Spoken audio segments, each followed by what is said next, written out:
কে বানানো হবে chicken curry. যা যা লাগবে সব কিছু কাটা হয়ে গেছে, এবারে বেটে নেব। কাটা হয়ে গেছে, আলুগুলো ভেজে নেব।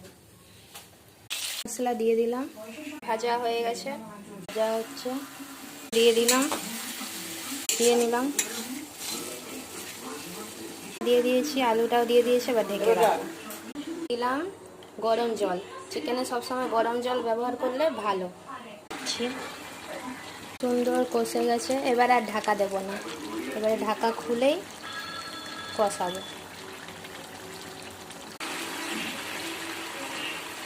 প্রায় হয়ে গেছে, এবারে গরম জল করে রেখেছি, গরম জলটা দিয়ে দেবো। জল দিয়ে দিয়েছি, আমার চিকেন রেডি। আপনারা বলবেন কেমন হয়েছে।